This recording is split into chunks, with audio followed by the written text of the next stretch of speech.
It's safe to say you don't have any oversight over this, right? I mean, I would imagine some of this, in a sense, is news to you, Congressman. You got a 19-year-old recent high school graduate with demanding productivity and code from federal workers, and a group of young men who are associated with Elon Musk or Peter Thiel between 19 and 24 doing much of this, just from the reporting that Katie just shared.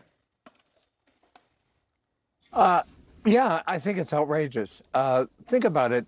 The world's premier development humanitarian aid organization, the Agency for International Development of the United States government, is going to be allegedly shut down or merged with State Department based on the findings of 6 young men from the ages of 19 to 24.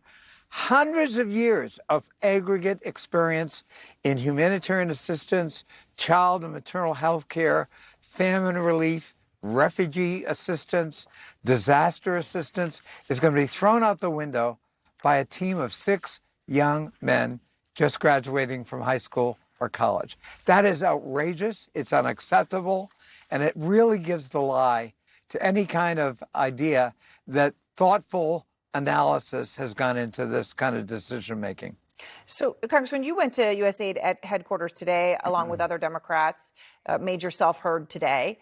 So when Trump has said, there's fraud. He's said that multiple times as we played.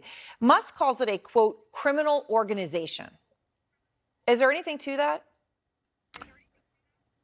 Not that I know of. I can tell you what I do know about AID. It is the world's largest food aid program, period. It is one of the, if not the number one, it's the number 2 largest healthcare provider in the world. It is fighting schistosomiasis and almost defeated it. It's fighting polio. It's fighting COVID. It's fighting HIV. It is feeding people who are on the nutrition brink. It is providing maternal and child health care, saving millions of lives. Mm-hmm. That's a criminal enterprise? I can only say, I guess it takes one to know one. A convicted felon, convicted of 34 felony counts, ought to be able to recognize a criminal enterprise when he sees one. AID is not one.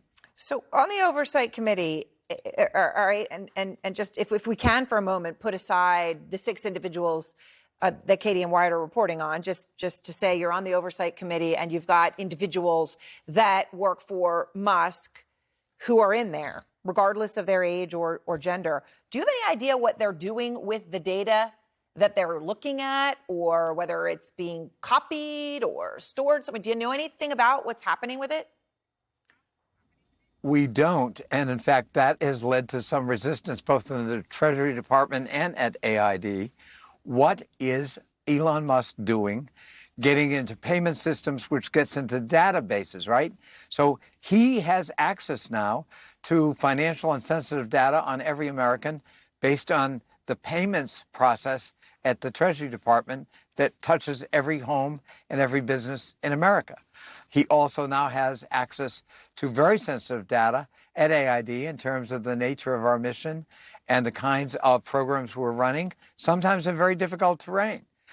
So what is he doing with all that? Why did he get access? How did he get access? And what is he doing with it?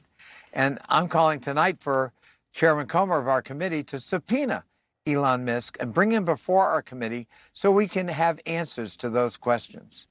All right. And when the president says, he was asked whether you needed an act of Congress to shut down USAID, right? Whether Congress was being circumvented, right? A violation of the Constitution. His response was, I don't think so, not when it comes to fraud. When it comes to fraud, you don't have to have an act of Congress. Does he have any point there? Well, he's the one who, of course, resisted fraud charges against him and failed. But I'll put that aside the point. Congress created, at the urging of President John F. Kennedy in 1961, the Foreign Assistance Program. And we codified it in the Foreign Assistance Act of 1961 that's been amended myriad times over the last 64 years. If you create an agency by statute, as we did, then to transform it or to meld it into another agency or dismantle it, in my humble opinion, requires an act of Congress too. So no, I think the president is dead wrong, and I think he's bluffing when it comes to saying, no, if there's fraud involved, by the way, he hasn't proved a single fraud, then all bets are off. That's not true. All right. Well, Congressman, The I appreciate law has to be abided by.